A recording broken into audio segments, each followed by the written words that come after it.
So hello to all of you. Welcome to day 33, I believe it is. We're really going through this course. Excuse me. So today, we're going to keep moving on through metabolism. So last day, I kind of just asked, or I went through that video. I hope you looked at it, and then I gave you my lecture notes, and it was kind of just on an overview of metabolism. Today, we're going to get into one of our two major reactions that we're going to be looking at, which is cellular respiration. Okay, so we're going to go a little bit more in depth into cellular respiration. There's a lot of content I'd like you to go through today. Cellular respiration is basically we're going to be talking about the process of turning glucose into ATP. Now it occurs in several different stages. Okay, there's basically glycolysis is where it starts.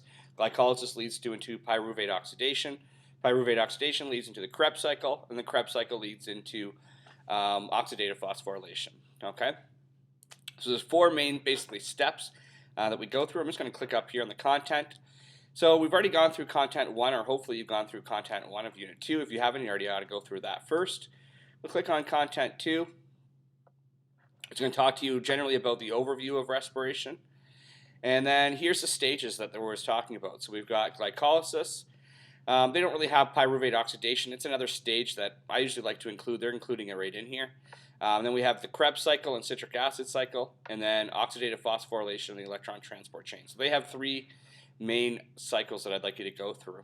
Okay, so I'd like you to go through content 2, 3, and 4 today.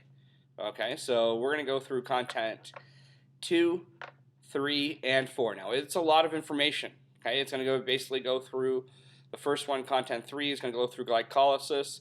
Then it's going to go through pyruvate oxidation. And then it's going to go through each of the stages. Now there's a lot of information in here. The key things that I'd like you to know for each stage. So I'm not going to expect you to know all the different substrates that are happening as we go through, but the key things for glycolysis, I need you to know what you're entering in glycolysis with. Okay, so you're entering in with a glucose molecule, and that you're going to require 2 ATP.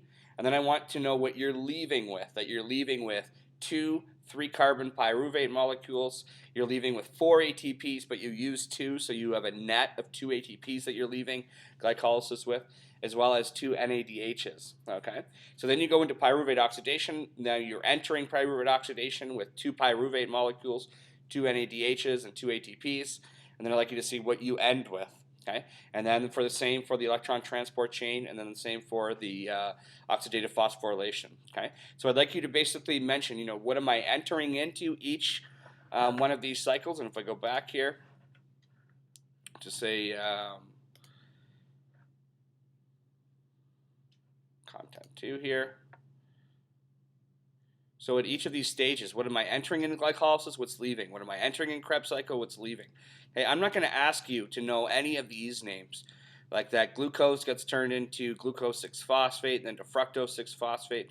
What I need you to basically know is that you come in with glucose and you leave with 2 pyruvates, and that you're going to also be leaving with 2 ATPs and NADHs as well. Okay, but I'm not going to ask you about all of these little in-between steps. It's too hard to memorize. You will have to memorize that in university, but we're not in university yet. Okay, so I'd like you to go through that. There's a lot of content there. Highly suggest you take a look at some videos. You can type into YouTube glycolysis, cellular respiration, oxidative phosphorylation, pyruvate oxidation.